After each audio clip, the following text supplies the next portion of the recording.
was deliberate, it was also serendipitous. Every day posed a new problem. So it wasn't like you create a campaign, you work on it, you test it, you throw it out into the world, it comes back with responses, you adjust for it. Everything had to be done on the fly. And of course, the message was key. What is the core message? Well, change was a message. Change has been used before in American politics. Every politician that gets up before the American people says, well, we've got to change what happened before, and usually they don't. So they added the secondary core message, which was hope. We sure hope we wouldn't have another Republican president. We sure hope we wouldn't have to raise taxes too much. We sure hope the Iraq War would be over. The message had to be communicated within the language of the United States. So it's not just the colors, it's not just music. There had to be a way of invoking some of the key American icons, like the Declaration of Independence and the Bill of Rights. And so typographically, that had to be done in a very serious, classical, yet contemporary manner. And then, of course, Obama was Obama. As a looker goes, he's quite a looker. As a candidate goes, you couldn't get better standing up before the American people. The only downside for some Americans was he was black. But what this graphic scheme tried to do was neutralize that fact, that he was the first African-American candidate, that he could be the first African-American president. They did whatever they could in terms of graphic design to separate from the race card.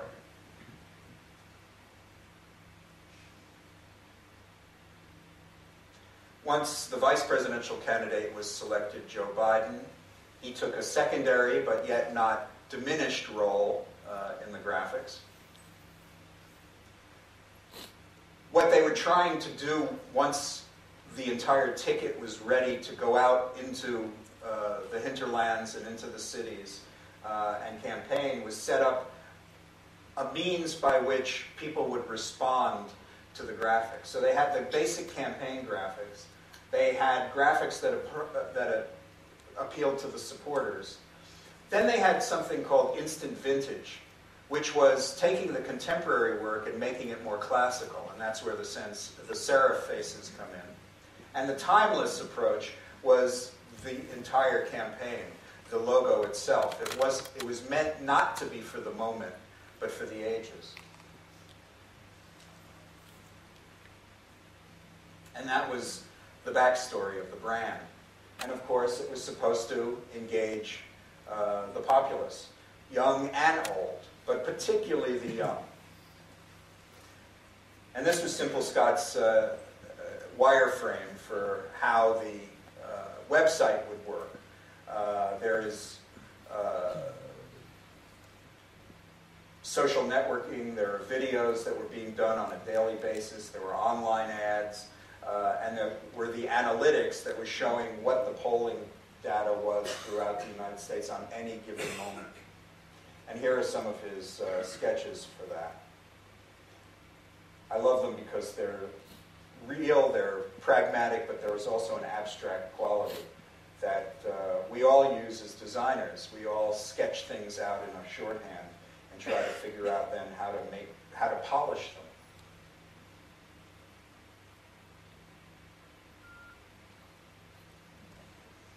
These are all documents. They share the same out-of-touch attitude, the same failure to understand the economy, the same tax cuts for huge corporations and the wealthiest 1%, the same questionable ties to lobbyists, the same plan to spend $10 billion a month in Iraq when we should be rebuilding America. I voted with the president over 90% of the time, higher than a lot of my even Republican colleagues. We just can't afford more of the same. I'm Barack Obama, and I approve this message. Ah, yes.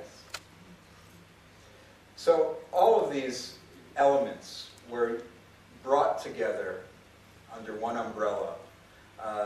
They were meant to appeal to an audience that might be skeptical of having the first African-American president. They were aimed at people who were unhappy with the present administration and had been for the last 8 years. And they aimed at those who had not been franchised, who had been disenfranchised or just were beginning to vote for the first time, and trying to bind them together. Now this is a tool that all politics uses, from totalitarian dictatorships to democracies.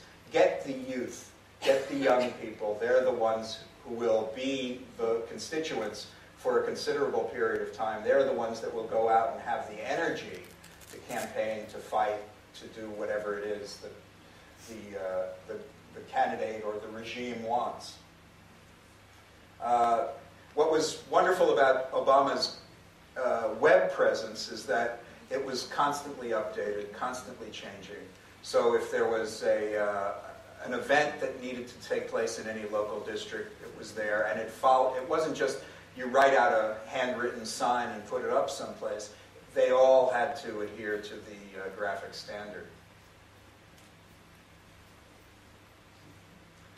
And the logo was very adaptable. It may be hard to see in this image, but in front of all of those windmills, which Mirko and I were noticing we don't have a lot of in the United States, but you have plenty of them here in Europe, is a tree, and that tree has impressed on it the Obama logo. So the Obama logo was adaptable to many issues that would affect a wide variety of people.